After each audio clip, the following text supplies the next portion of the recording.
Assalamualaikum warahmatullahi wabarakatuh dan selamat sejahtera. Okey, apa khabar semua? Baik, minggu ni kita akan belajar unit 12 iaitu unit yang terakhir dalam mata pelajaran sejarah tahun 5. Unit 12 akan membincangkan mengenai bunga raya bunga kebangsaan. Okey, ni tajuk dia yang saya bulatkan ya. Kita akan belajar mengenai bunga raya. Bunga raya telah terpilih sebagai bunga kebangsaan negara kita. Okey, kita baca sinopsis dekat bawah ni. Okey, sebelum tu kamu boleh rujuk buku teks ya. Ni merupakan buku teks kamu. Baik, muka surat 162. Kamu boleh tengok buku teks kamu, muka surat 162. Baik, saya baca sinopsis dekat bawah. Bunga raya. Okey, bunga raya. Okey, bunga raya merupakan bunga kebangsaan. Okey, kalau sebelum ni kita belajar pasal bahasa Melayu kan? Bahasa Melayu sebagai bahasa kebangsaan. Sekarang bunga pula. Okey, bunga raya merupakan bunga kebangsaan. Baik, dalam tajuk ini kita akan belajar bagaimana pemilihan bunga raya sebagai bunga kebangsaan. Nama, makna warna merah pada bunga raya dan seterusnya. Perlambangan kelopak bunga kebangsaan dengan prinsip rukun negara. Okey. Kita terus tengok. Kamu boleh tengok buku teks kamu, muka surat 164.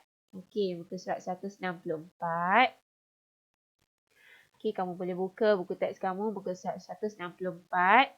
Dia ada membincangkan istimewanya bunga raya. Okey, istimewanya bunga raya. Apa yang istimewanya bunga raya ni? Sehingga kan dia terpilih sebagai bunga kebangsaan. Baik, kita baca kat bawah ni. Bunga raya merupakan bunga kebangsaan Malaysia. Kalau orang tanya, apa bunga kebangsaan Malaysia?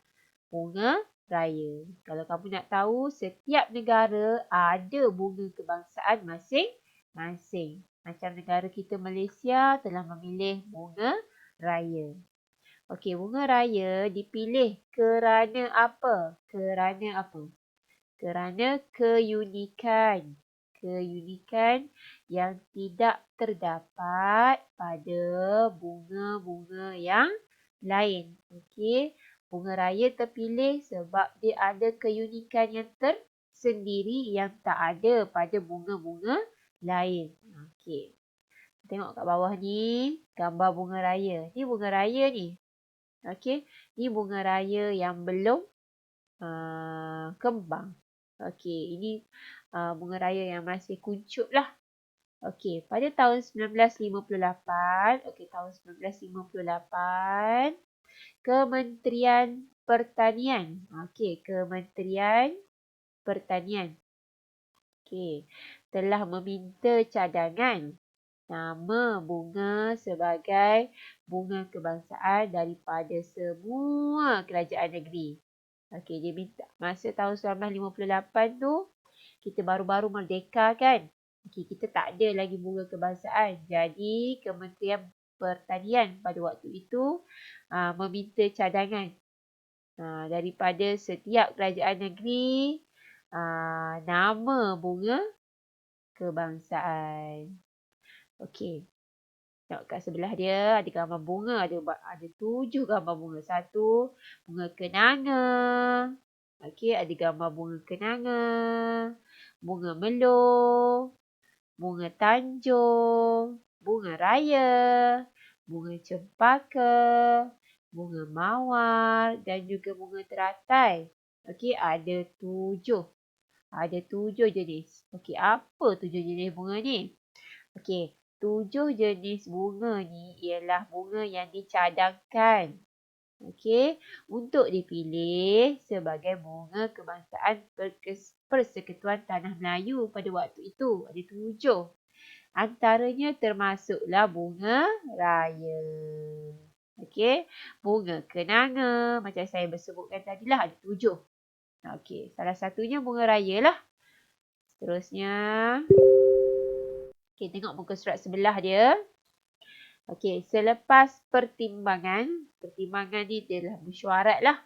Telah dibincang yang teliti oleh Tunku Abdul Rahman Putra Al-Haj, Perdana Menteri yang pertama, telah memilih. Okey, nanti kalau orang tanya siapa yang pilih bunga raya ni? Tunku Abdul Rahman Putra Al-Haj, iaitu Perdana Menteri yang pertama waktu ketika itu, telah memilih bunga raya merah. Ni dia telah pilih bunga raya merah daripada 7 jenis bunga yang dicadangkan tadi. Okey, Tunku Abdul Rahman telah memilih bunga raya merah. Okey, bunga raya merah diisytiharkan sebagai bunga kebangsaan pada 28 Julai. Ini tarikh keramat. Okey, dia telah diisytiharkan sebagai bunga kebangsaan pada 28 Julai 1960. Okey. Berikut adalah antara sebab kenapa bunga raya merah dipilih sebagai bunga kebangsaan. Sebab apa? Okey, ada 5 sebab.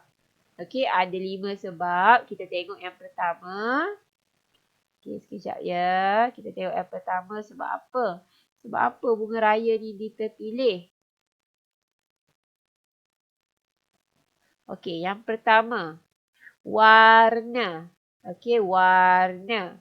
Dan bentuknya yang menyerlah sebab dia besar kan berbanding bunga lain. Okey, warna ni warna merah. Terang. Dan bentuk dia sangat menyerlah. Okey, yang kedua. Nama yang seragam. Okey, nama dia seragam dekat seluruh negara. Okey, dia sama lah maknanya. Dekat dalam setiap negeri tu nama dia semua sama. Semua kita panggil dia bunga raya. Seterusnya, mudah didapati di seluruh negara. Dia banyak dan kita boleh dapati dengan sangat mudah. Okey, berbunga sepanjang tahun. Tak ada musim lah.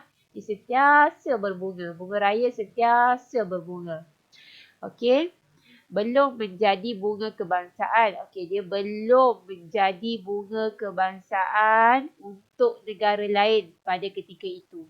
Hanya Malaysia sahaja. So, ada 5 kat sini. Ada 5 sebab utama kenapa bunga raya merah dipilih sebagai bunga kebangsaan. Okey, kita tengok bawah ni. Okey, bunga raya sebagai bunga kebangsaan sangat sesuai dijadikan sebagai identiti negara. Okey, selepas penyertaan Sarawak dan Sabah dalam Malaysia pada tahun 1963, bunga raya dikekalkan sebagai bunga kebangsaan. Okey. Okey, ada soalan kat sini. Ada soalan dekat bawah ni. Cepat jawab. Okey, jom kita tengok apa soalan dia. Bilakah bunga raya diisytiharkan sebagai bunga kebangsaan? Bila? Atas ni jawapan dia kan. Pada 28 Julai 1960. Ni jawapan dia. 28 Julai ni. Dia diisytiharkan oleh Tunku Abdul Rahman Putra Al-Haj. Okey. Okey, itu saja hari ni. Cikgu nak terangkan untuk kamu sikit je mengenai macam mana latar belakang pemilihan bunga raya sebagai bunga kebangsaan. Okey, lepas dah tonton video ni, dah faham, saya harap kamu boleh jawab soalan kuis yang saya sediakan. Okey, itu saja untuk hari ini. Jumpa lagi minggu hadapan. Bye. Assalamualaikum.